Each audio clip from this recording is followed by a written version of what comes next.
कि कोई लव करे या हेट करे, नीतीश कुमार जी को इग्नोर नहीं कर सकता है। तो जो लोग नीतीश कुमार जी के वजूद को ख़त्म होने का दावा कर रहे थे, राजनीति में उन पर वज्रपात हुआ।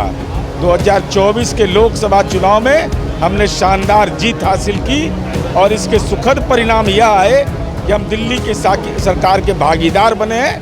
आप जिन्हें सुन रहे थे, ये है जदयू के मुख्य प्रवक्ता नीरज कुमार। और नीरज कुमार बता रहे हैं कि आप नीतीश कुमार से लव करें या हेट करें, लेकिन उन्हें इग्नोर नहीं कर सकते हैं।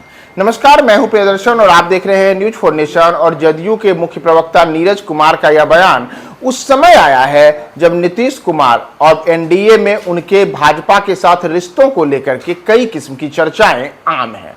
दरअसल नीतीश कुमार को लेकर के पिछले दिनों ही जदयू के वरिष्ठ नेता, बिहार भाजपा के अध्यक्ष और बिहार के उप मुख्यमंत्री सम्राट चौधरी ने कहा था कि वर्ष 2025 का बिहार विधानसभा का चुनाव हम नीतीश कुमार के नेतृत्व में लड़ेंगे। लेकिन सम्राट चौधरी के इस बयान को आए कुछ घंटे ही बीते थे कि अचानक से जदयू के एक अन्य वरिष्ठ नेता और पूर्व केंद्रीय मंत्री अश्विनी चौबे के एक बयान ने सबको हैरान कर दिया।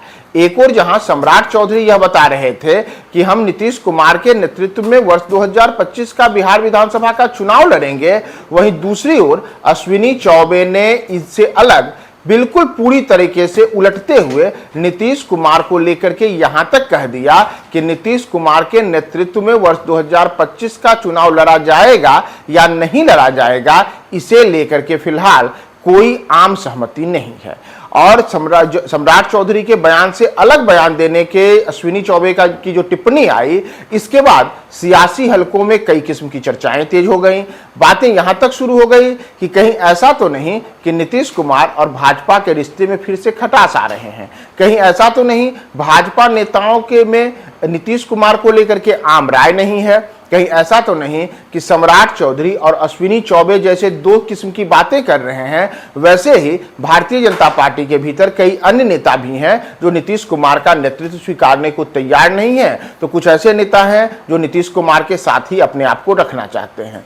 तो इन तमाम चीजों को लेकर के ही आज जदयू के मुख्य प्रवक्ता नीरज कुमार ने बिल्कुल स्पष्ट शब्दों में और सख्त संदेश देते हुए कहा है कि आप नीतीश कुमार से लव करें या हेट करें, लेकिन इग्नोर नहीं कर सकते हैं। और नीरज कुमार ने इसके लिए वर्ष 2024 के संपन्न हुए लोकसभा चुनाव का भी उदाहरण दिया है कि कैसे जब एनडीए में नीतीश कुमार साथ रहे तो बिहार में एनडीए को 30 सीटों पर सफलता मिली और उसमें भी जहां जदयू ने 16 सीटों पर चुनाव लड़ा, उसमें से 12 सीटें जीत करके जदयू मौजूदा समय में भारतीय जनता पार्टी के बाद जो एनडीए है उसमें जो शीर्ष 3 दल हैं उन 3 दलों में शामिल है। और इसी का परिणाम है कि आज जदयू के 2 नेता केंद्रीय मंत्रिमंडल में शामिल किए गए हैं। और इन तमाम चीजों को लेकर के नीरज कुमार ने भारतीय जनता पार्टी के नेताओं का नाम लिए बिना, भाजपा का नाम लिए बिना या फिर अन्य जो नेता हैं किसी का नाम लिए बिना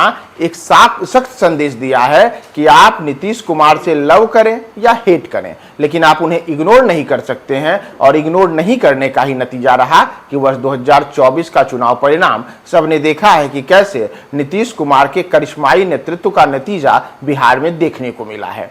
तो आप भी नीरज कुमार की पूरी बातों को सुनिए कि कैसे वे नीतीश कुमार से लव और हेट के साथ इग्नोर नहीं करने की बात बता रहे हैं।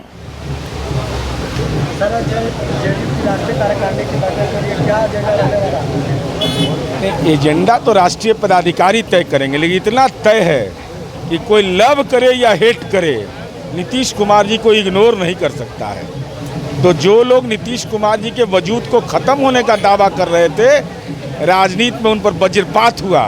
2024 के लोकसभा चुनाव में हमने शानदार जीत हासिल की और इसके सुखद परिणाम यह आए कि हम दिल्ली की सरकार के भागीदार बने हैं। तो बिहार जो विकास के रास्ते पर है और तेज गति से बढ़ेगा। इस संबंध में मुझे कोई औपचारिक जानकारी नहीं।